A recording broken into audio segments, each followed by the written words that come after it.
Apreciadas y apreciados estudiantes de la Cátedra de Historia Política de Colombia de la Universidad de Nariño, reciban un cordial saludo. El día de hoy, dentro del tema de justicia social, abordaremos un concepto muy importante que nos involucra a todas y todos en nuestro diario vivir, nuestra cotidianidad, la justicia espacial.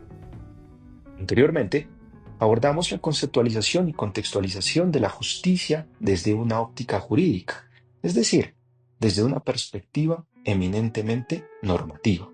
Allí encontrábamos diferentes tipos y ejemplos en varias partes del mundo sobre la justicia, como la justicia punitiva, muy característica de América Latina, especialmente representada en el sistema carcelario de El Salvador, la justicia transicional, con un ejemplo histórico de los juicios de Nuremberg tras la Alemania nazi, y la justicia restaurativa, muy característica tras el genocidio de la población Tutsis por parte del gobierno hegemónico Hutu en Ruanda. El abordaje de la justicia también ha sido tratado desde diferentes ciencias, entre ellas la geografía. En años recientes, disciplinas como esta se han interesado en este concepto de la justicia. Allí, la geografía se ha pronunciado proponiendo un concepto llamado justicia espacial, el cual tiene entre sus exponentes más destacados al geógrafo crítico David Harvey y al geógrafo radical Edward Soja, quienes parten de unos postulados. El espacio no es simplemente un escenario o entorno fijo. Para ellos, el espacio es producido socialmente y hace parte activa de la sociedad, moldeándola en cada momento. Como definición, de acuerdo con el ya mencionado Edward Soja en su libro En busca de la justicia espacial, podemos decir que este concepto se refiere a una categoría de análisis que se centra en la distribución equitativa de recursos, acceso a servicios, equipamientos, sistemas de salud, educación, movilidad y oportunidades, sin importar el lugar donde nos encontremos. Pero además, la justicia espacial estudia la lucha contra las desigualdades y las injusticias que se expresan en los territorios. Además, tiene una escalaridad. La justicia espacial puede analizarse tanto a escala local como global. Miremos el ejemplo del siguiente mapa. Allí encontramos el acceso a la asistencia médica a nivel mundial.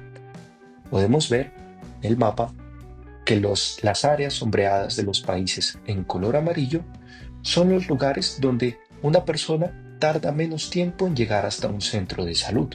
Entre tanto, las áreas azules y verdes oscuras son las zonas donde una persona tarda más tiempo en llegar hasta un centro de salud y por lo tanto tener asistencia médica. No es casual que países como Estados Unidos y los pertenecientes a la Unión Europea, además de ciertas regiones de la India y el este de la China, pues tengan un acceso más rápido al sistema de salud. Entre tanto, regiones como la África subsahariana, el norte de África, el este de Europa, América Latina y el sudeste asiático tienen unos tiempos mucho más largos de tránsito para poder acceder hasta un centro de salud por parte de la población. Esta es otra forma de ver las injusticias sociales como el acceso a un servicio tan básico para cualquier ser humano como la salud desde una óptica, desde una perspectiva espacial. Ahora miremoslo a nivel nacional. En esta escala, este mapa nos muestra que aproximadamente el 80% de los municipios en Colombia presentan un nivel muy bajo de acceso potencial a la salud. Entre ellos, los niveles más bajos se encuentran en los departamentos periféricos del país, como Caquetá, Vaupés, Guainía, Arauca, Amazonía, o Cauca, o Chocó, o La Guajira. Entre tanto, en un azul un poco más tenue, encontramos los lugares, los departamentos del país donde el acceso potencial a la salud, aunque es bajo, tiene mayor presencia. También refleja una teorización de lo que diría Walter Kristall o von Thunen, es el centro periférico. En el centro concentrado el sistema de salud de una forma más efectiva y en la periferia casi inexistente. Ahora bien, pensemos en las ciudades actuales alrededor del mundo.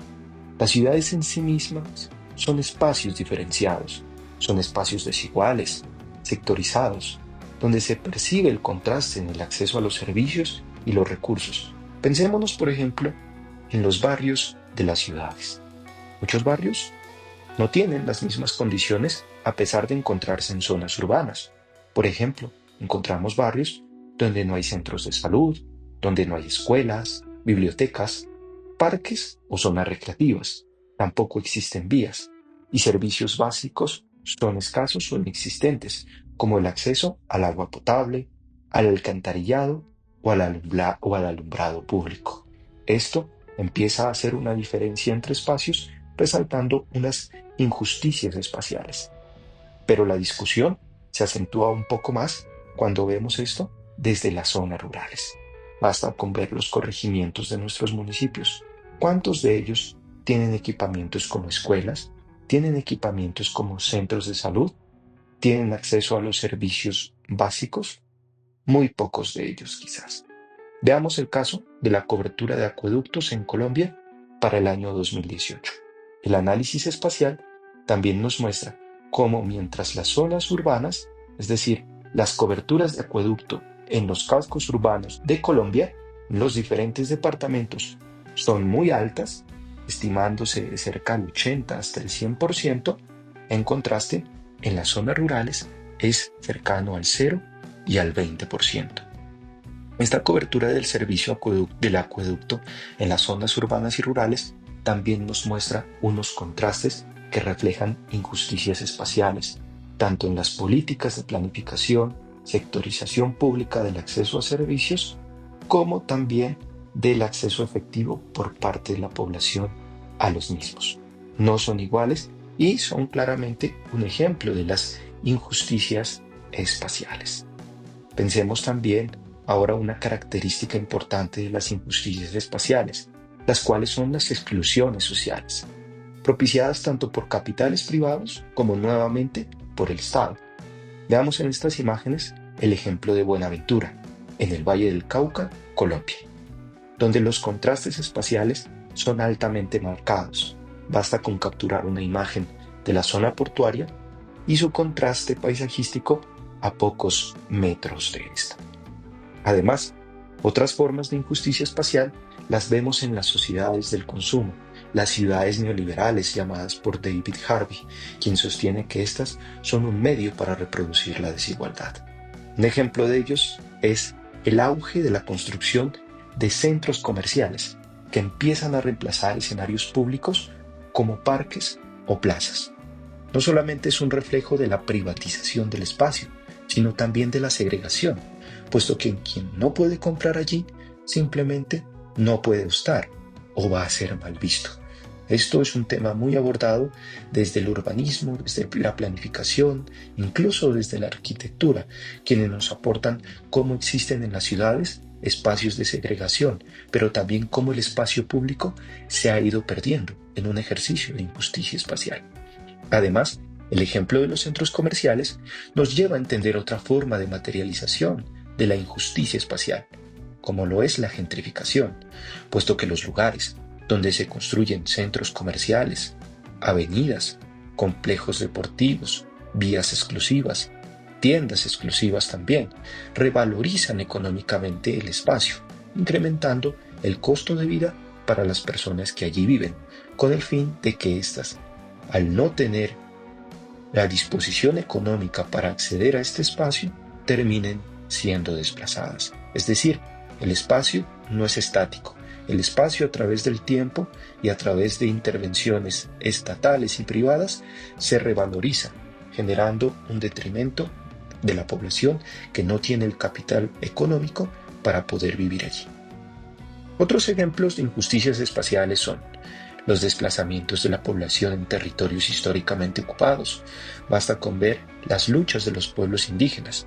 Muchos de ellos han tenido que salir porque en sus territorios se desarrollan proyectos de infraestructura como rutas, puertos y autopistas.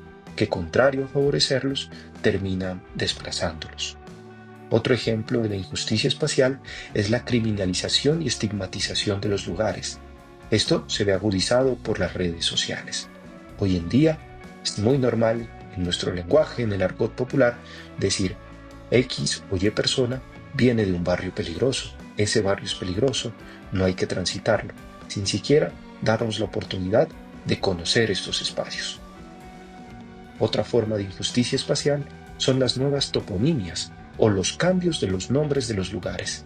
Esto no es algo nuevo, se ha dado desde la colonización en América, por ejemplo, pero hoy en día se refleja y tiene una gran carga geopolítica. Por ejemplo, el hecho de cambiar el nombre del Golfo de México por el Golfo de América tiene unas grandes implicaciones a nivel de geopolítica global. No es simplemente cambiar el nombre de un lugar, es injusticia espacial. Las construcciones en nuestras ciudades y también en las zonas rurales que ponen en riesgo la vida de las personas, quienes sin tener otra oportunidad han tenido que llegar hasta las periferias de las ciudades por lo general, a sentarse en zonas de alto riesgo como laderas, exponiendo sus vidas.